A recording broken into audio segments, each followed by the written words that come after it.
ഇന്ന് നമ്മൾ പഠിക്കാൻ പോകുന്നത് ചാപ്റ്റർ 4 അതായത് graphs and chart for business data എന്ന് പറഞ്ഞ് കമ്പ്യൂട്ടറൈസ്ഡ് അക്കൗണ്ടിങ്ങിലെ ഈ ഒരു ചാപ്റ്ററാണ് നമ്മൾ പഠിക്കാൻ പോകുന്നത്. വളരെ സിമ്പിളായിട്ട് നമുക്ക് കാര്യങ്ങൾ മനസ്സിലാക്കി ഈ ചാപ്റ്റർ പഠിച്ചു പോകാം. എക്സാമിന് ഈ ഒരു ചാപ്റ്ററിൽ നിന്ന് നിങ്ങൾക്ക് ക്വസ്റ്റ്യൻസ് തീർച്ചയായിട്ടും പ്രതീക്ഷിക്കാം. ഒപ്പം തന്നെ കമ്പ്യൂട്ടറൈസ്ഡ് അക്കൗണ്ടിങ്ങിൻ്റെയും +2 അക്കൗണ്ടൻസിയുടെയും അതുപോലെ തന്നെ AFSൻ്റെയും ബിസിനസ് സ്റ്റഡീസിൻ്റെയൊക്കെ ക്ലാസ്സുകളുടെ ലിങ്ക് ഈ വീഡിയോയുടെ ഡിസ്ക്രിപ്ഷനിൽ കൊടുത്തിരിക്കുന്നത് നിങ്ങൾക്ക് ശ്രദ്ധിക്കാവുന്നതാണ്. അപ്പോൾ എല്ലാവരും ഈ ക്ലാസ്സിന് പരമാവധി വീഡിയോസ് ഒന്ന് ലൈക്ക് ചെയ്യുകയും നിങ്ങളുടെ ഫ്രണ്ട്സിനായിട്ടൊന്ന് ഷെയർ കൊടുത്ത് സപ്പോർട്ട് ചെയ്യുകയും ചെയ്യുക. നിങ്ങളുടെ അഭിപ്രായങ്ങൾ എഴുതുകയും ചെയ്യുക. ചാനൽ സബ്സ്ക്രൈബ് ചെയ്യാത്തുണ്ടെങ്കിൽ ചാനലൊന്ന് സബ്സ്ക്രൈബും ചെയ്ത് വെക്കുക കേട്ടോ. അപ്പോൾ നമുക്ക് ക്ലാസ്സിലേക്ക് കിടക്കാം. എന്താണ് ഗ്രാഫ്, വാട്ട് ഈസ് ഗ്രാഫ് എന്നുള്ളതിനെക്കുറിച്ചൊരു simple explanation. Graph is a pictorial representation of data. ഒരു ഡാറ്റയെ നമ്മൾ ഒരു പിക്ചറിൻ്റെ രൂപത്തിൽ പിക്ചോറിയലായിട്ടല്ലേ റെപ്രസെൻറ്റ് ചെയ്യുന്നതിനെയാണ് നമ്മൾ ഗ്രാഫ് എന്ന് വിളിക്കുന്നതെന്ന് നമുക്ക് പറയാം. ഇനി നമുക്ക് പഠിക്കേണ്ടത് ടൈപ്സ് ഓഫ് ഗ്രാഫ്സ് ആൻഡ് ചാർട്ടാണ്. താഴെ പറയുന്നതാണ് പ്രധാനപ്പെട്ട ഗ്രാഫുകളും ചാർട്ടുകളൊക്കെ. ഒന്നാമത്തത് കോളം ചാർട്ടാണ്. Column chart are used to compare several items in a specific range of values. Data is represented through bar diagram with vertical bar. അപ്പോൾ നമ്മളൊരു ഡാറ്റയെ ഒരു സ്പെസിഫിക് റേഞ്ചിലുള്ള വാല്യൂസ് ഉള്ള ഡാറ്റയെ നമ്മൾ കമ്പയർ ചെയ്യുന്നതിനും മറ്റുമായിട്ട് ഉപയോഗിക്കുന്ന ഒരു ചാർട്ടാണ് കോളം ചാർട്ട് എന്ന് പറയുന്നത്. അതിൻ്റെ ഒരു പ്രത്യേകത എന്ന് പറയുന്നത് data is represented through bar diagram with vertical bar. അപ്പോൾ ബാർ ഡയഗ്രാമത്തിന് അറിയാം നമുക്ക് ഈ ഒരു ഇതിൽ കാണുന്നത് പോലെ വെർട്ടിക്കൽ ബാർ ആയിരിക്കും അല്ലേ. അതായത് നമുക്കിങ്ങനെ വെർട്ടിക്കലായിട്ട് നിൽക്കുന്ന താഴോട്ട് മുകളിൽ നിന്ന് താഴോട്ടുള്ള ബാറുകളാണ് കോളം ചാർട്ടിൽ വരുന്നതെന്നുള്ളത് ഓർത്തിരിക്കുക. അപ്പോൾ അടുത്തതായിട്ട് നമ്മൾ നോക്കുന്നത് ബാർ ചാർട്ടാണ്. Bar chart with horizontal bar. അപ്പോൾ നമുക്ക് കോളം ചാർട്ടും ബാർ ചാർട്ടും തമ്മിലുള്ള ആ ഒരു വ്യത്യാസം നിങ്ങൾ മനസ്സിലാക്കി പഠിച്ചു വയ്ക്കുക. ഇവിടെ കോളം ചാർട്ടിൽ ബാർ ഡയഗ്രാംസ് വിത്ത് വെർട്ടിക്കൽ ബാർ ആയിരുന്നെങ്കിൽ ഇവിടെ ബാർ ചാർട്ടിൽ വരുന്നത് ഹോറിസോണ്ടൽ ബാറുകളാണ്. ഹോറിസോണ്ടൽ ബാർ എന്ന് വെച്ച് കഴിഞ്ഞാൽ വെർട്ടിക്കൽ എന്ന് വെച്ച് കഴിഞ്ഞാൽ ഇങ്ങനെ വരുമ്പോൾ ഹോറിസോണ്ടൽ എങ്ങനെയാണ് വരിക, നമുക്കിങ്ങനെ സമാന്തരമായിട്ടുള്ള ബാറുകളായിരിക്കും വരുന്നത് അല്ലേ. അപ്പോൾ നമുക്ക് ഇവിടെ ബാർ ചാർട്ടിൽ വരുന്നിരിക്കുന്നത് ഇവിടെ ഹോറിസോണ്ടലായിട്ടുള്ള ബാറുകൾ കണ്ടോ. അപ്പോൾ അങ്ങനെ ഹോറിസോണ്ടലായിട്ടുള്ള ബാറുകൾ ഉൾപ്പെടുന്ന ചാർട്ടിനെയാണ് നമ്മൾ ബാർ ചാർട്ട് എന്ന് വിളിക്കുക. ഇനി ലൈൻ ചാർട്ട് വരുന്നുണ്ട്. It is used to display trends over a period of time. നമുക്ക് കുറേ വർഷങ്ങളിൽ ഒരു ട്രെൻഡ് എന്താണ് എന്നുള്ളത് ഡിസ്പ്ലേ ചെയ്യുന്നതിന് വേണ്ടിയാണ് സാധാരണ ലൈൻ ചാർട്ട് ഉപയോഗിക്കുക. അപ്പോൾ ഇവിടെ നമുക്ക് വാല്യൂസ് കണക്ട് ചെയ്തിരിക്കുന്നത് it is connected by a line എന്നുള്ളതാണ് അല്ലേ. ഒരു ലൈൻ ഉപയോഗിച്ചുകൊണ്ടാണ് നമ്മളിവിടെ വാല്യൂസ് കണക്ട് ചെയ്തിരിക്കുന്നത്. ലൈൻ ചാർട്ടിലേക്ക് നോക്കുക. ഇവിടെ നമുക്കറിയാം ലൈൻ ചാർട്ടിൽ ഇവിടെ വാല്യൂസ് ഓരോരോ വാല്യൂസ് ഇവിടെ കണക്ട് ചെയ്തിരിക്കുന്നത്. ഇവിടെ ഒരു വാല്യൂ ഉണ്ട് അല്ലേ, ഇവിടെ ഒരു വാല്യൂ ഉണ്ട്. അപ്പോൾ ഇങ്ങനെ ലൈൻ ഉപയോഗിച്ചുകൊണ്ടാണ് ഇത് കണക്ട് ചെയ്തിരിക്കുന്നത് അല്ലേ. അപ്പോൾ അതാണ് അതിൻ്റെ പ്രത്യേകത. ദെൻ പൈ ചാർട്ട് ഉണ്ട്. Pie chart are generally used to show percentage or proportional data. നമുക്ക് പ്രപ്പോർഷണേറ്റ് ആയിട്ടുള്ള അല്ലെങ്കിൽ പെർസെൻറ്റേജ് രൂപത്തിലുള്ള ഡാറ്റയൊക്കെ നമുക്ക് കാണിക്കണമെങ്കിൽ സാധാരണ ഉപയോഗിക്കുന്നത് പൈ ചാർട്ടാണ്. പൈ ചാർട്ട് നമ്മൾ കണ്ടിട്ടുണ്ടാവും. പൈ ചാർട്ട് നോക്കുക. ഇപ്പോൾ ഇതാണ് ഒരു പൈ ചാർട്ട് അല്ലേ. ഇവിടെ ഒരു പൈ ചാർട്ട്, അതായത് പെർസെൻറ്റേജ് രൂപത്തിൽ നമുക്ക് കമ്പനി എ ഉണ്ടാക്കിയ ലാഭം എത്ര, കമ്പനി ബി ഉണ്ടാക്കിയ ലാഭം എത്ര, കമ്പനി സി ഉണ്ടാക്കിയ ലാഭം, അതായത് ടോട്ടൽ റവന്യൂവിൻ്റെ ടോട്ടൽ ലാഭത്തിൻ്റെ എത്ര പെർസെൻറ്റേജാണ് ഓരോ കമ്പനിയും ഉണ്ടാക്കിയിരിക്കുന്നത്. പല കമ്പനികളുടെ റിസൾട്ട് നമ്മളിവിടെ കാണിച്ചിരിക്കുകയാണ് അല്ലേ. അപ്പോൾ 17% കമ്പനി ബി ഉണ്ടാക്കി, കമ്പനി സി 12% ഉണ്ടാക്കി. അപ്പോൾ ഒരു ടാറ്റ എന്ന് പറയുന്ന ഗ്രൂപ്പ് ഓഫ് കമ്പനിയുടെ പല കമ്പനികളുണ്ടാവും. അപ്പോൾ ആ കമ്പനികൾ ഓരോന്നും ഉണ്ടാക്കിയ ലാഭം നമ്മൾ പെർസെൻറ്റേജ് രൂപത്തിൽ നമ്മൾ പ്രസൻറ്റ് ചെയ്യുന്നതിന് വേണ്ടിയാണ് ഇവിടെ നമുക്ക് പൈ ചാർട്ട് ഉപയോഗിക്കുന്നത്. അപ്പോൾ ഇവിടെ നോക്കിയാൽ നമുക്ക് പെട്ടെന്ന് മനസ്സിലാവും കമ്പനി ബി 17% ലാഭം ഉണ്ടാക്കിയത്, കമ്പനി എ 11% ആണ്. അപ്പോൾ 11%-നേക്കാളും വലിയൊരു പോർഷനാണ് ഇവിടെ വന്നിരിക്കുന്നത് അല്ലേ. അപ്പോൾ നമുക്ക് വളരെ പെട്ടെന്ന് തന്നെ വിഷ്വലായിട്ട് നമ്മൾ നോക്കുമ്പോൾ വളരെ പെട്ടെന്ന് തന്നെ കാര്യങ്ങൾ മനസ്സിലാക്കുന്നതിന് വേണ്ടി ഈ പൈ ചാർട്ട് ഉപയോഗിക്കുന്നുണ്ട്. ഈ പൈ ചാർട്ടിന് തന്നെ വീണ്ടും സബ് ടൈപ്പുകളുണ്ട്. നോർമൽ പൈ ചാർട്ട് ഉണ്ട്. The sub type of pie chart shows sectors as coloured areas of total pie for one data column only. അപ്പോൾ നോർമൽ പൈ ചാർട്ട് എന്ന് പറഞ്ഞാൽ നമ്മളിപ്പോൾ കണ്ടത് പൈ ഡയഗ്രാം തന്നെയാണ്. എക്സ്പ്ലോഡഡ് പൈ ചാർട്ട് ഉണ്ട്. It is a kind of pie that in which one or several slices are separated from each other. അതായത് നമുക്ക് പൈയിലെ ഓരോ പോർഷൻസും പൈ ചാർട്ടിലെ ഓരോ പോർഷൻസും സെവറൽ സ്ലൈസുകളായിട്ട് ഓരോരോ കഷ്ണങ്ങളായിട്ട് മാറ്റിയിരിക്കുന്ന പോലെ തോന്നുന്ന തരത്തിലുള്ള പൈ ചാർട്ടാണ് നമ്മൾ ഇവിടെ എക്സ്പ്ലോഡഡ് പൈ ചാർട്ട് എന്ന് പറയുന്നത്. നോക്കുക ഇവിടെ ഇത് എക്സ്പ്ലോഡഡ് പൈ ചാർട്ട് ഉദാഹരണമാണ് അല്ലേ. ഇതാണ് normal pie chart. Normal pie chart ഇതൊരു എക്സ്പ്ലോഡഡ് പൈ ചാർട്ടാണ്. ഇതിൽ ഓരോ സ്ലൈസുകളും സെപ്പറേറ്റഡ് ആണല്ലേ, സ്പേസ് കൊടുത്താണ്. പക്ഷേ അത് യോജിപ്പിച്ച് വയ്ക്കുമ്പോൾ നോർമൽ പൈ ചാർട്ട് പോലെ ആവും ചെയ്യും അല്ലേ. ഇപ്പോൾ സെപ്പറേറ്റഡ് ആയിട്ടിരിക്കുന്ന രീതിയിലുള്ള പൈ ചാർട്ടാണ് exploded pie chart. Then donut chart ഉണ്ട്. It has a hole in the middle and it can display more than one series of data. അപ്പോൾ ഇവിടെ ഒരു മിഡിൽ ഒരു ഹോളോട് കൂടിയിട്ടുള്ള അത്തരത്തിലുള്ള പൈ ചാർട്ടിനെയാണ് നമ്മൾ ഡോണറ്റ് ചാർട്ട് എന്ന് പറയുന്നത്. ഇവിടെ ഒരു ഹോളുണ്ടല്ലേ, ഇവിടെ ഒരു പൈ ചാർട്ടിൽ അങ്ങനെ ഹോളില്ല, ഇവിടെ ഒരു നടുക്കായിട്ടൊരു ഹോളുണ്ട്, ബാക്കിയുള്ള ഏരിയാസ് എല്ലാം ഇങ്ങനെ ഓരോ പെർസെൻറ്റേജ് ആയിട്ട് റെപ്രസെൻറ്റ് ചെയ്യുന്നു അല്ലേ. അപ്പോൾ ഇവിടെ നമുക്ക് കൂടുതൽ കാര്യങ്ങൾ നമുക്ക് ഈ ഒരു ഹോളിൻ്റെ ഭാഗത്ത് നമുക്ക് വേണമെങ്കിൽ അഡീഷണൽ ഡാറ്റ ഉപയോഗിക്കാൻ വേണ്ടി സാധിക്കുകയും ചെയ്യും അല്ലേ. ഇനി എക്സ്പ്ലോഡഡ് പൈ ചാർട്ട് ഉണ്ട്. എക്സ്പ്ലോഡഡ് പൈ ചാർട്ട് എന്ന് പറയുമ്പോൾ it is a donut chart with all slices exploded. ഇതൊരു ഡോണറ്റ് ചാർട്ട് തന്നെയാണ്, പക്ഷേ ഇവിടെ എന്താണ്, ഇവിടെ ഓരോ സ്ലൈസിനിടയിൽ സ്പേസ് ഉണ്ടല്ലേ. ഡോണറ്റ് ചാർട്ടാണ്, പക്ഷേ എക്സ്പ്ലോഡഡ് ആണല്ലേ. എക്സ്പ്ലോഡറിൽ നമ്മളൊക്കറിയാം സ്പേസ് ഇടയ്ക്ക് വരുന്നതിനാണ് എക്സ്പ്ലോഡർ എന്ന് പറയുക. അപ്പോൾ ഇവിടെ ഡോണറ്റ് ചാർട്ട് പോലെ തന്നെയാണ്, പക്ഷേ ഇവിടെ സ്പേസ് ഇല്ല ഇതിൻ്റെ ഇടയ്ക്ക്, പക്ഷേ ഇതിൻ്റെ ഓരോന്നിൻ്റെ ഇടയ്ക്ക് സ്പേസ് ഉണ്ടല്ലേ. അപ്പോൾ അത്തരത്തിലുള്ള ചാർട്ടുകളെ എക്സ്പ്ലോഡഡ് ഡോണറ്റ് ചാർട്ട് എന്ന് പറയുന്നു. ഇനി അടുത്തത് ഏരിയ ചാർട്ടാണല്ലേ. Area chart shows values as points on the Y axis. അപ്പോൾ ഏരിയ ചാർട്ട് നമുക്ക് ഇത് വാല്യൂസ് കാണിച്ചിരിക്കുന്നത് വൈ ആക്സിസിൽ വാല്യൂസ് കാണിക്കുന്ന ചാർട്ടാണ് ഏരിയ ചാർട്ട് എന്ന് പറയുന്നത്. അപ്പോൾ ഏരിയ ചാർട്ടിൻ്റെ ഒരു പ്രത്യേകത, ഏരിയ ചാർട്ടും ലൈൻ ചാർട്ട് പോലെ തന്നെയാണ്. The display different colours in the areas below the line. നമുക്കിത് ലൈൻ ചാർട്ട് പോലെ തന്നെ ഇതിനെ കാണാം, പക്ഷേ ഇതിൻ്റെ ലൈൻ ചാർട്ടിൻ്റെ അടിയിൽ ഓരോ ലൈനിൻ്റെ അടിയിലും ഡിഫറെൻറ്റ് കളേഴ്സ് വെച്ചുകൊണ്ട് അതിനെ വിഷ്വലായിട്ട് ഇമ്പാക്റ്റ് കൊടുക്കാൻ വേണ്ടി ശ്രമിക്കുന്നുണ്ട്. അപ്പോൾ ഇത് മറ്റൊരു തരത്തിലുള്ള ചാർട്ടാണ് ഏരിയ ചാർട്ട്, അത് ഓർത്തിരിക്കുക. ഇനി മറ്റൊന്ന് XY ഓർ സ്കേറ്റർ ചാർട്ടാണല്ലേ. സ്കേറ്റർ ചാർട്ടിൽ ബോത്ത് ആക്സിസ് ഡിസ്പ്ലേ വാല്യൂസ്. അപ്പോൾ രണ്ട് ആക്സിസിലും വാല്യൂസ് കൊടുക്കുന്ന ടൈപ്പ് ചാർട്ടിനെയാണ് നമ്മൾ സ്കേറ്റർ ചാർട്ട് എന്ന് പറയുന്നത്. ഇവിടെ സ്കേറ്റർ ചാർട്ടിൽ ഇവിടെ നമ്മൾ സാമ്പിൾ ലെങ്ത് ഇവിടെ ഒരു വാല്യൂ കൊടുത്തിട്ടുണ്ട്, ടെസ്റ്റ് നമ്പർ മറ്റൊരു വാല്യൂ ഇവിടെ കൊടുത്തിട്ടുണ്ട് അല്ലേ. അത്തരത്തിലുള്ള അതിനുശേഷം വാല്യൂസ് നമ്മൾ പ്ലോട്ട് ചെയ്ത് പോയിൻ്റായിട്ട് കാണിക്കുന്നതിനാണ് സ്കേറ്റർ ചാർട്ട് എന്ന് പറയുന്നത്. ദെൻ റഡാർ ചാർട്ട് ഉണ്ട്. Radar chart is 2 dimensional chart showing 3 or more variables in the form of a cobweb. Cobweb എന്ന് പറഞ്ഞാൽ നമുക്ക് ചലന്തി വല പോലെ നമുക്ക് കാണപ്പെടുന്ന ഒരു ചാർട്ടാണ് റഡാർ ചാർട്ട്. അപ്പോൾ ഇവിടെ ഈ കോബബ് എന്നുള്ളത് ഓർത്തിരിക്കുക, അത് റഡാർ ചാർട്ട് എന്ന് പറയുന്ന വിശേഷിപ്പിക്കുന്ന ഒരു പദമാണ് അല്ലേ. അല്ലെങ്കിൽ കോബബ് ചാർട്ട് എന്ന് പറഞ്ഞാൽ എന്താണ്, റഡാർ ചാർട്ടാണ്, 2 dimensional ചാർട്ടാണ്. 3 or more വേരിയബിൾ, 3 അതിൽ കൂടുതലോ വേരിയബിൾസ് സാധാരണ ഈ ഒരു കോബബിൽ ചാർട്ടിൽ കാണിക്കാറുണ്ട്. അപ്പോൾ ഇതാണ് റഡാർ ചാർട്ട് എന്ന് പറയുന്നത്. നോക്കുക, ഇവിടെ കൂടുതൽ വേരിയബിൾസ്, കൂടുതൽ കാര്യങ്ങൾ ഉൾപ്പെടുത്തിയിട്ടുണ്ട് അല്ലേ. ഇവിടെ മന്ത് ഉൾപ്പെടുത്തിയിട്ടുണ്ട്, വാല്യൂസ് ഉൾപ്പെടുത്തിയിട്ടുണ്ട്, അങ്ങനെ പലതരത്തിലുള്ള. ഇപ്പോൾ TV, smart phone, computers, printers എന്ന് പറഞ്ഞുകൊണ്ട് ഇത് കൊടുത്തിരിക്കുന്ന ഓരോ ലൈനുകളും കളറുകളൊക്കെ ഇതിനെ സൂചിപ്പിക്കുന്നതാണ്. അപ്പോൾ റഡാർ ചാർട്ട് എന്ന് വെച്ച് കഴിഞ്ഞാൽ അതാണ്. ഇപ്പോൾ റഡാർ ചാർട്ടിൻ്റെ പേരുകൾ ഓർത്തിരിക്കുക. അതിന് വെബ് ചാർട്ട് എന്ന് പറയാറുണ്ട്, സ്പൈഡർ ചാർട്ട് എന്ന് പറയാറുണ്ട്, സ്റ്റാർ ചാർട്ട് എന്ന് പറയാറുണ്ട്, star plot, cobweb chart, irregular polygon, polar chart or kiviat diagram, അങ്ങനെ പല രീതിയിൽ റഡാർ ചാർട്ട് അറിയപ്പെടുന്നുണ്ട്, ഓർത്തിരിക്കുക. ഇനി നമുക്ക് steps to create a graph or chart. സാധാരണ നിങ്ങൾക്ക് കൂടുതൽ മാർക്കിൻ്റെ ക്വസ്റ്റ്യനായിട്ട് ചോദിക്കുന്നൊരു ക്വസ്റ്റ്യനാണ് ഗ്രാഫും ചാർട്ടും ക്രിയേറ്റ് ചെയ്യാനുള്ള സ്റ്റെപ്പ് എന്താണെന്നുള്ളത്. ഒന്നാമത്തെ സ്റ്റെപ്പായിട്ട് ഓപ്പൺ ലിബ്രെ ഓഫീസ് കാൽക്ക്. അതിൽ ആപ്ലിക്കേഷൻസ് എടുത്ത് ഓഫീസിൽ ലിബ്രെ ഓഫീസ് കാൽക്ക് അല്ലേ, അങ്ങനെ നമ്മൾ ലിബ്രെ ഓഫീസ് കാൽക്ക് നമ്മൾ ഓപ്പൺ ചെയ്യുന്നു ആപ്ലിക്കേഷൻസിൽ. ദെൻ ഡാറ്റ എൻട്രി ആണ് അടുത്തത്. Input the necessary data into spreadsheet manually. നമ്മൾ മാനുവലായിട്ട് നമ്മൾ സ്പ്രെഡ്ഷീറ്റിലേക്ക് ഡാറ്റ എൻട്രി നടത്തുന്നു അല്ലേ, ഡാറ്റ എൻട്രി നടത്തുന്നു. ഇതുപോലെ നമ്മൾ സ്പ്രെഡ്ഷീറ്റ് ഓപ്പൺ ചെയ്തിട്ട് നമ്മൾ ഡാറ്റ എൻട്രി നടത്തുന്നു. അതിനുശേഷം ഡാറ്റ സെലക്ഷൻ, നമ്മൾ ഈ ഡാറ്റ എൻട്രി നടത്തിയിട്ട് ഏത് ഭാഗമാണോ നമുക്ക് ചാർട്ടായിട്ട് പ്രസൻറ്റ് ചെയ്യേണ്ടത് അത് മുഴുവൻ പ്രസൻറ്റ് ചെയ്യണമോ ആ ഡാറ്റ മുഴുവനായിട്ട് നമ്മൾ സെലക്ട് ചെയ്യുന്നല്ലേ. Select the cell which contain the data where chart is to be prepared.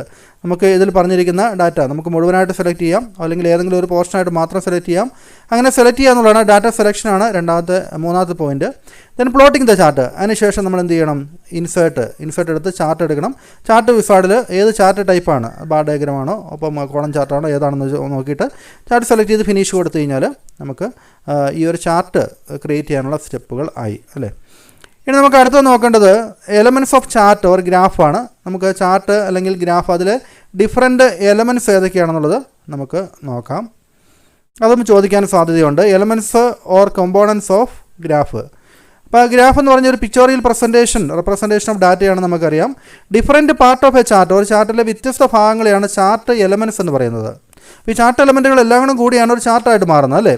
അപ്പോൾ ഇവിടെ ചാർട്ട് ഏരിയ ഉണ്ടാവാം, പ്ലോട്ട് ഏരിയ ഉണ്ടാവും, ആക്സിസ് ഉണ്ടാവും, ഡാറ്റ ലേബൽ ഉണ്ടാവും, ഗ്രിഡ് ലൈൻ ഉണ്ടാവും, ചാർട്ട് ടൈറ്റിൽ ഉണ്ടാവും, ലെജൻഡ് ഉണ്ടാകാം അല്ലേ. അപ്പോൾ ഇതിനെ ഓരോന്നിനെക്കുറിച്ച് മനസ്സിലാക്കിയിരിക്കുക.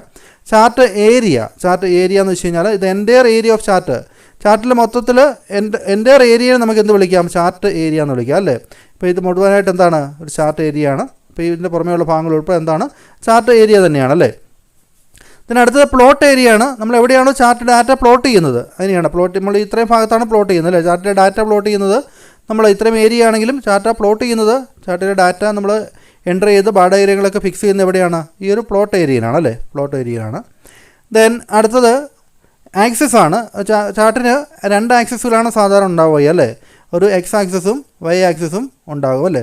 അപ്പോൾ നമുക്കിവിടെ പറഞ്ഞിട്ടുണ്ട്. കൂടാതെ നമുക്ക് സെഡ് ആക്സിസും കൂടെ 3D ഡയഗ്രാം ആണെങ്കിൽ ഒരു മൂന്നാമത്തെ സെഡ് ആക്സിസ് കൂടെ ഉണ്ടാകാനുള്ള സാധ്യതയുണ്ട്. അപ്പോൾ എക്സ് ആക്സിസ് ആണ് യൂഷ്വലി ഇത് ഹോറിസോണ്ടൽ ലൈന്. ഇപ്പോൾ ഒരു ഗ്രാഫിൽ ഈ ഹോറിസോണ്ടലായിട്ട് ലൈൻ ഇവിടെയാണ് നമ്മൾ എക്സ് ആക്സിസ് ഉപയോഗിക്കുക അല്ലേ, എക്സ് ആക്സിസ്. ഈ ഒരു വെർട്ടിക്കൽ ലൈൻ എന്താണ്, അത് വൈ ആക്സിസ് ആണ് അല്ലേ. അപ്പോൾ അങ്ങനെ മനസ്സിലാക്കിയിരിക്കാം. ഇനി ഡാറ്റ ലേബൽസ് ഉണ്ട്. The values of the data series plotted are known as data labels. നമ്മൾ ഡാറ്റ പ്ലോട്ട് ചെയ്യുമ്പോൾ അതിൽ കൊടുത്തിരിക്കുന്ന ആ വാല്യൂസിനെയാണ് നമ്മൾ ഡാറ്റ ലേബൽസ് എന്ന് പറയുന്നത് അല്ലേ. ഇവിടെ നമുക്ക് ഡാറ്റ ലേബൽസ് ഇവിടെ കൊടുത്തിട്ടുണ്ട്. ഡാറ്റ ലേബൽസ് ഇവിടെ 400 എന്നുള്ളത് 400 നമ്മളിവിടെ പ്ലോട്ട് ചെയ്യുന്നത് അല്ലേ. 400 ഇവിടെ, അതുകൊണ്ടാണ് ഈ ബാഡാഗരത്തിന് 400 ഒപ്പം പൊക്കം വന്നിരിക്കുന്നത് അല്ലേ. അപ്പോൾ 400 എന്നുള്ളത് നമ്മളിവിടെ കൊടുക്കുകയും ചെയ്യുന്നു. അതിന് ഡാറ്റ ലേബൽസ് എന്ന് പറയുന്നു.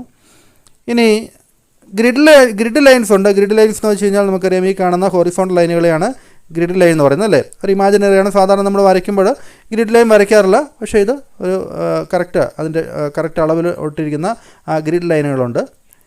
ഇനി അടുത്തത് വരുന്നത് ചാർട്ട് ടൈറ്റിലാണ്. There are different type chart title. അതായത് ചാർട്ടിൻ്റെ മുഴുവനായിട്ടുള്ള അതിൻ്റെ ഒരു പേര്. ഇപ്പോൾ how do you like this product, ഈ ഒരു പ്രൊഡക്റ്റ് നിങ്ങൾ എങ്ങനെയാണ് ഇഷ്ടപ്പെടുന്നത്, അതൊരു ക്വസ്റ്റ്യനാണ്. അതിൻ്റെ ആൻസറുകളാണ് നമ്മളിവിടെ പ്ലോട്ട് ചെയ്തിരിക്കുന്നതെങ്കിൽ ആ ചാർട്ട് ടൈറ്റിലായിട്ട് നമുക്ക് ഈ ഒരു ക്വസ്റ്റിനെ കൊടുക്കാം അല്ലേ. അപ്പോൾ എന്തിനെക്കുറിച്ചുള്ള ചാർട്ടാണെന്നാണ് പെട്ടെന്ന് മനസ്സിലാക്കുന്നതിന് വേണ്ടി ഇത് ഉപയോഗിക്കും.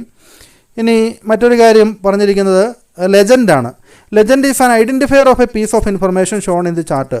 അപ്പോൾ നമുക്ക് ഒരു ചാർട്ടിൽ ഡിഫറൻറ്റ് കളേഴ്സിലൊക്കെ ആയിരിക്കും നമ്മൾ ബാർ ചാർട്ടുകളൊക്കെ വരച്ചിരിക്കുന്നത്. അപ്പോൾ ഓരോ കളറും എന്തിനാണ് സൂചിപ്പിക്കുന്നതെന്ന് പറഞ്ഞുകൊണ്ട് നമ്മൾ ചാർട്ട് വരയ്ക്കുമ്പോൾ അതിൻ്റെ സൈഡിലായിട്ട് കൊടുക്കുന്നതിനാണ് ലെജൻഡ് എന്ന് പറയുന്നത്. അപ്പോൾ നോക്കി ഇവിടെ ഒരു ഡാറ്റ ഐഡൻറ്റിഫൈ ചെയ്യാൻ വേണ്ടിയാണ് ഇവിടെ സൂചിപ്പിക്കുക. അപ്പോൾ ഇവിടെ ഇംഗ്ലീഷ്, സെക്കൻഡ് ലാംഗ്വേജ്, ഇതിനൊക്കെ നമ്മളിവിടെ ഓരോ കളറുകൾ കൊടുത്തിട്ടുണ്ട്. ഈ കളറൊക്കെ എന്തിനാണ് സൂചിപ്പിക്കുന്നത് മനസ്സിലാക്കാൻ വേണ്ടി നമ്മൾ ഓരോ കളറും വെച്ചുകൊണ്ട്, ഇപ്പോൾ ഈ ഒരു ബ്ലൂ കളർ എന്ന് പറയുന്നത് ഇംഗ്ലീഷിനെയാണ്, രണ്ടാമത്തെ കളർ ഇത് സെക്കൻഡ് ലാംഗ്വേജിനെയാണ് സൂചിപ്പിക്കുന്നത്. അങ്ങനെ നമ്മൾ ഈ കൊടുത്തിരിക്കുന്ന കാര്യത്തെയാണ് നമ്മൾ ലെജൻഡ് എന്ന് പറയുന്നത് അല്ലേ. അപ്പോൾ ലെജൻഡ് എന്താണെന്നുള്ളത് ഒന്ന് ഓർത്തിരുന്നോണം. Legend is an identifier of a piece of information shown in the chart. അപ്പോൾ ഒരു ചാർട്ടിലെ പീസ് ഓഫ് ഇൻഫർമേഷൻ അതിനെ ഐഡൻറ്റിഫൈ ചെയ്യുന്നതിന് ഉപയോഗിക്കുന്നത് എന്താണ്, ലെജൻഡാണ് അല്ലേ. ഇത്തരത്തിലുള്ള ക്വസ്റ്റ്യൻസ് ഒക്കെ വരാം, പ്രത്യേകം ശ്രദ്ധിക്കുക. ഇനി advantages of graph and chart, അതുകൂടെ നമ്മൾ ഇതിനകത്ത് പഠിച്ചു വെക്കണം. Advantages of graph and chart. ഒന്നാമത്തത് അക്സെപ്റ്റബിലിറ്റിയാണ്. അതായത് ചാർട്ടും ഗ്രാഫുകളൊക്കെ ആയിട്ട് നമ്മൾ ഡാറ്റ പ്രസൻറ്റ് ചെയ്താൽ അത് കൂടുതൽ സ്വീകാര്യമാണ് അല്ലേ. Because it highlights the theme of the report. ഒരു റിപ്പോർട്ട് വരുമ്പോൾ ഇത്തരത്തിലുള്ള ഡാറ്റ നമ്മൾ പ്രസൻറ്റ് ചെയ്യുമ്പോൾ, ഗ്രാഫിൻ്റെ രൂപത്തിൽ ചാർട്ടിൻ്റെ രൂപത്തിൽ പ്രസൻറ്റ് ചെയ്യുമ്പോൾ അത് പ്രധാനപ്പെട്ട പോയിൻറ്റുകളൊക്കെ ഹൈലൈറ്റ് ചെയ്യുന്നുണ്ട്. പെട്ടെന്ന് മനസ്സിലാക്കാൻ വേണ്ടി സാധിക്കും. It avoids wastage of time അല്ലേ. ദെൻ കമ്പയറബിലിറ്റിയാണ്. ചാർട്ട് കമ്പയർ, നമുക്ക് ബാർ ചാർട്ടുകൾ അല്ലെങ്കിൽ കോളം ചാർട്ടുകൾ അതുപോലെയുള്ള പൈ ചാർട്ടുകളൊക്കെ ആണെങ്കിൽ നമുക്കതിലെല്ലാം കമ്പാരിസൺ പോസിബിളാണ്. പെട്ടെന്ന് തന്നെ ഡാറ്റ തമ്മിൽ നമുക്ക് കമ്പയർ ചെയ്യാൻ പറ്റും വളരെ ഈസി ആയിട്ട്. ദെൻ ഇക്കണോമിക്കലാണ്, ലാഭകരമാണ്. ഇത് ഇൻവോൾവ്സ് ലെസ് കോസ്റ്റ്, ചിലവ് കുറവാണ്. ഡിസ്ക്രിപ്റ്റീവായിട്ടുള്ള ഇൻഫർമേഷൻ നമുക്ക് പ്രസൻറ്റ് ചെയ്യാൻ വേണ്ടി ഉപയോഗിക്കുന്നതിനേക്കാളും കൂടുതലായിട്ട് നമുക്ക് ചിലവ് കുറവാണ്. ഡാറ്റ നമുക്ക് വളരെ പെട്ടെന്ന് തന്നെ വളരെ കുറഞ്ഞ സമയം കൊണ്ട് കുറഞ്ഞ ചിലവിൽ നമുക്ക് നിർമ്മിച്ചെടുക്കാൻ വേണ്ടി സാധിക്കും. സിംപ്ലിസിറ്റിയാണ്. ഇത് വളരെ പെട്ടെന്ന് തന്നെ നമുക്കിത് ഉണ്ടാക്കിയെടുക്കാൻ വേണ്ടി സാധിക്കും. നമുക്ക് വളരെ ചെറിയ അറിവ് വെച്ചുകൊണ്ട് തന്നെ ഇവനെ ലേൺമാൻ അല്ലേ, പ്രത്യേകിച്ച് കൂടുതൽ അറിവില്ലാത്ത ആളുകൾക്ക് വരെ നമുക്ക് ചാർട്ട് വളരെ പെട്ടെന്ന് ഉണ്ടാക്കിയെടുക്കാൻ സാധിക്കുന്നുള്ളത് അതിൻ്റെ പ്രത്യേകതയാണ്. ഇനി നമ്മൾ ഇതിൽ പഠിച്ചിരിക്കേണ്ട ഒന്ന് രണ്ട് ചെറിയ കാര്യങ്ങൾ കൂടി ഓർത്തിരിക്കുക. ഫോർമാറ്റിംഗ് ചാർട്ട് ഫോർമാറ്റ് ചെയ്യുന്നത് എങ്ങനെയാണ്, അതിൻ്റെ സ്റ്റെപ്പ് എങ്ങനെയാണെന്നുള്ളതാണ്. അപ്പോൾ ഇവിടെ no, step two format chart. Double click the ചാർട്ടിൽ ഡബിൾ ക്ലിക്ക് ചെയ്തിട്ട് സെലക്ട് ചെയ്ത ചാർട്ട് എലമെൻറ്റ്, നമ്മൾ എവിടെയാണോ ഫോർമാറ്റ് ഉദ്ദേശിക്കുന്നത് ആ ചാർട്ട് എലമെൻറ്റ് സെലക്ട് ചെയ്യുക. Choose the format from the menu bar, നമ്മൾ മെനു ബാറിൽ നിന്ന് ഫോർമാറ്റ് സെലക്ട് ചെയ്യുക അല്ലേ. അതിനുശേഷം നമുക്ക് ചേഞ്ചിങ് ദ ചാർട്ട് ടൈപ്പ് എങ്ങനെയാണ് ചേഞ്ച് ചെയ്യാമെന്ന് ചോദിച്ചിട്ടുണ്ട്. സെലക്ട് ചെയ്ത ചാർട്ട് ഡബിൾ ക്ലിക്ക് ചെയ്യുക. Right click on the chart and choose chart type. Right click ചെയ്തിട്ട് നമ്മൾ ചൂസ് ചാർട്ട് ടൈപ്പ്, റൈറ്റ് ക്ലിക്കിൽ ചാർട്ട് ടൈപ്പ് നമ്മൾ ഏതാണെന്ന് ചൂസ് ചെയ്യണം. സെലക്ട് ചെയ്ത ന്യൂ ചാർട്ട്, അതിൽ ഏതാണോ ചാർട്ട് നമ്മൾ ഉദ്ദേശിക്കുന്നത് അത് സെലക്ട് ചെയ്യുക. Click okay. ഇത്രയും കാര്യങ്ങളാണ് നമുക്ക് ചാർട്ട് ആൻഡ് ഗ്രാഫ്സിൻ്റെ അഡ്വാൻറ്റേജസ് ആയിട്ട് വേണമെങ്കിൽ ഇങ്ങനെ എഴുതാം. Create visual appeal, read the data easy, analysis and interpret the data quickly, know the trends easily, graph the data quickly, present huge volume of data easily. അങ്ങനെയുള്ള കാര്യങ്ങൾ നമുക്ക് ഈ ചാർട്ട് ആൻഡ് ഗ്രാഫ്സിൻ്റെ അഡ്വാൻറ്റേജസിൽ ഉൾപ്പെടുത്താം കേട്ടോ. ഇനി നമുക്ക് ഈ ഒരു ചാപ്റ്ററിനെ ബേസ് ചെയ്തുകൊണ്ട് വരാൻ സാധ്യതയുള്ള പ്രധാനപ്പെട്ട കുറച്ച് ക്വസ്റ്റ്യൻസ് കൂടി ഒന്ന് ഡിസ്കസ് ചെയ്യാം. The identifier of a piece of ഇൻഫർമേഷനിലെ ചാർട്ട് ഈസ് നോൺ ആസ്. അപ്പോൾ നമ്മൾ ഇപ്പോൾ പഠിച്ചതിൽ നിന്ന് നമുക്ക് മനസ്സിലാവും ലെജൻഡിനെയാണ് നമ്മൾ ഒരു ചാർട്ടിലെ പീസ് ഓഫ് ഇൻഫർമേഷനെ ഐഡൻറ്റിഫൈ ചെയ്യുന്നതിന് വേണ്ടി ഉപയോഗിക്കുന്നത് അല്ലേ. Then name the chart which have no axes ഇല്ലാത്ത ചാർട്ട് ഏതാണ്? പൈ ഡയഗ്രാമാണ് അല്ലേ. Pie diagram X axis Y axis അങ്ങനെയല്ല പ്ലോട്ട് ചെയ്യുന്നത് അല്ലേ. അതുകൊണ്ട് പൈ ചാർട്ട് നമുക്കിവിടെ ആൻസർ കൊടുക്കുക. Dash chart contains only one data series. ഒരു ഡാറ്റ സീരീസ് മാത്രം വരുന്ന ചാർട്ടിന് നമ്മളതും പൈ ഡയഗ്രം തന്നെയാണ് അല്ലേ, പൈ ഡയഗ്രം തന്നെയാണ്. വൺ ഡാറ്റ സീരീസ് മാത്രം വരുന്നത് അല്ലേ. മൾട്ടിപ്പിൾ ഡാറ്റ സീരീസ് വരുമ്പോൾ പൈ ഡയഗ്രത്തിൽ അത് ഉൾപ്പെടുത്തുക ബുദ്ധിമുട്ടാണ്. അപ്പോൾ തന്നെ നെഗറ്റീവ് വാല്യൂസ് അങ്ങനെയുള്ള കാര്യങ്ങൾ, സീറോ വാല്യൂസ് അതൊന്നും ഈ പൈ ചാർട്ടിൽ ഉൾപ്പെടുത്താൻ വേണ്ടി സാധിക്കില്ല. അതൊക്കെ അതിൻ്റെ ഒരു പ്രത്യേകതകളാണ്. Then LibreOffice calc graph and chart are available in. ഈ ലിബറെ ഓഫീസ് കാൽക്കിൽ ഗ്രാഫും ചാർട്ടും ഏത് ടാബിലാണ് അവൈലബിൾ ആയിരിക്കുന്നതാണ് ചോദിച്ചിരിക്കുന്നത്. അത് ഇൻസേർട്ട് ടാബിലാണ് അല്ലേ, ഇൻസേർട്ട് ടാബിലാണ് അത് വരിക. ഇൻസേർട്ട് ടാബ് ഓർത്തിരിക്കുക. Then dash chart is generally used to display data as a percentage of total.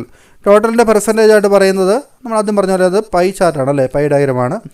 Then in dash chart values data series are displayed vertically. ഇപ്പോൾ വെർട്ടിക്കലി നമ്മൾ ഡാറ്റ പ്ലോട്ട് ചെയ്യുന്നത് എവിടെയാണ്? Vertically plot ചെയ്യുന്നത് അത് നമ്മൾ ആദ്യം പറഞ്ഞ പോലെ കോളം ചാർട്ടിലാണ് അല്ലേ, കോളം ചാർട്ടിലാണ് വെർട്ടിക്കലി പ്ലോട്ട് ചെയ്യുന്നത്. 6ാമത്തെ ക്വസ്റ്റ്യൻ നോക്കുക, കോളം ചാർട്ടിലാണ് വെർട്ടിക്കലി പ്ലോട്ട് ചെയ്യുന്നത്. ബാർ ചാർട്ടിൽ വരുന്നത് എങ്ങനെയായിരുന്നു? അത് ഹോറിസോണ്ടലായിട്ടായിരുന്നു പ്ലോട്ട് ചെയ്തിരുന്നത് അല്ലേ, പ്ലോട്ട് ചെയ്യുന്നത് ഹോറിസോണ്ടലായിട്ടാണ്. ഇത് നോക്കുക, in bar chart the data series are displayed horizontally. Bar ചാർട്ടിൽ ഡാറ്റ സീരീസ് നമ്മൾ ഡിസ്പ്ലേ ചെയ്യുന്നത് ഹോറിസോണ്ടലിയാണ്. ട്രൂ ആണല്ലേ, ട്രൂ ഓർ ഫാൾസ്? ട്രൂ ആണ്. ഇനി dash is a type of pie chart which has a round hole in the center. അപ്പോൾ round hole സെൻറ്ററിലുള്ള pie chart എന്തായിരുന്നു? നമ്മൾ കുറച്ചും പഠിച്ചാണ് ഡോണറ്റ് ചാർട്ടാണ് അല്ലേ. അപ്പോൾ നമ്മൾ പഠിച്ചിരിക്കുന്നതുകൊണ്ട് ഓർമ്മ കിട്ടുന്നില്ലല്ലോ, ഡോണറ്റ് ചാർട്ടാണ്, റൗണ്ട് ഹോൾ ഇവിടെ വരുന്നുണ്ട് അല്ലേ. അപ്പോൾ ഡോണറ്റ് ചാർട്ടാണ് അതിൽ വരിക. ഇനി 2 മാർക്കിൻ്റെ ക്വസ്റ്റ്യനിൽ name any 4 elements of chart. ചാർട്ടിൽ ഏതെങ്കിലും 4 എലമെൻറ്റുകൾ ചോദിക്കാം. Different elements, chart area, plot area, data point, data series, data label, legend, chart title, അങ്ങനെ നമ്മൾ കണ്ടു അല്ലേ. അത് ഏതെങ്കിലും 4 നെയിം ചെയ്യാനാണ് പറഞ്ഞിരിക്കുന്നത്. List out any 2 advantages of chart. ചാർട്ടിൻ്റെ ഏതെങ്കിലും 2 അഡ്വാൻറ്റേജസ്, നമ്മൾ കുറച്ച് അഡ്വാൻറ്റേജസ് പഠിച്ചു അല്ലേ, ഈ പറഞ്ഞിരിക്കുന്ന ഏതെങ്കിലും എഴുതാം. ഇനി ചാർട്ട് ക്രിയേറ്റ് ചെയ്യാന്നുള്ള സ്റ്റെപ്പ് നമ്മൾ പഠിച്ചു. ഇവിടെ ന്യൂ വർക്ക്ഷീറ്റ് എടുത്തിട്ട്, ഓഫീസ് കാൽക്കിൽ ന്യൂ വർക്ക്ഷീറ്റ് എടുത്തിട്ട് നമ്മൾ റേഞ്ച് ക്വസ്റ്റ്യൻ നമ്മൾ തന്നിരിക്കുന്ന ഡാറ്റ നമ്മൾ എൻ്റർ ചെയ്യണം അല്ലേ. അപ്പോൾ insert tab, chart select suitable chart type select ചെയ്ത് അത് നമ്മൾ ചാർട്ടായിട്ട് രൂപം കൊടുക്കുന്നു. ഇനി 5 സ്കോർ ക്വസ്റ്റ്യനായിട്ട് വന്നിരിക്കുന്നത് what are the different types of chart എന്നാണ്. നമ്മൾ column chart, bar chart, pie ചാർട്ടൊക്കെ പഠിച്ചു അല്ലേ. അപ്പോൾ നിങ്ങൾ ആ പഠിച്ചിരിക്കുന്ന കാര്യങ്ങൾ നിങ്ങൾക്ക് എഴുതുകയും ചെയ്യാം കേട്ടോ. ഇത് ഓരോന്നിരിക്കുന്ന കാര്യങ്ങൾ അതിൻ്റെ പിക്ചർ നോക്കി ഒന്ന് മറക്കാതെ പഠിച്ചു വയ്ക്കുക. അപ്പോൾ ഈ ഒരു എക്സാമിന് നിങ്ങൾക്ക് ഈ ചാപ്റ്ററിൽ നിന്ന് വരാൻ സാധ്യതയുള്ള എല്ലാ ക്വസ്റ്റ്യൻസും നമ്മൾ ഡിസ്കസ് ചെയ്ത് കഴിഞ്ഞു. അപ്പോൾ നിങ്ങൾക്ക് ഈസി ആയിട്ട് ഈ ചാപ്റ്ററിൽ നിന്ന് ക്വസ്റ്റ്യൻ വന്നു കഴിഞ്ഞാൽ എഴുതാൻ വേണ്ടി സാധിക്കും. അപ്പോൾ വീഡിയോ നിങ്ങൾക്ക് ഹെൽപ്ഫുള്ളായി എന്ന് കരുതുന്നു. എങ്കിൽ തീർച്ചയായിട്ടും ഒന്ന് ലൈക്ക് ചെയ്തേക്കുക, നിങ്ങളുടെ ഫ്രണ്ട്സിനായിട്ടൊന്ന് ഷെയർ ചെയ്ത് കൊടുക്കുകയും ചെയ്യുക. അപ്പോൾ മറ്റൊരു വീഡിയോയുമായി വീണ്ടും കാണാം. താങ്ക്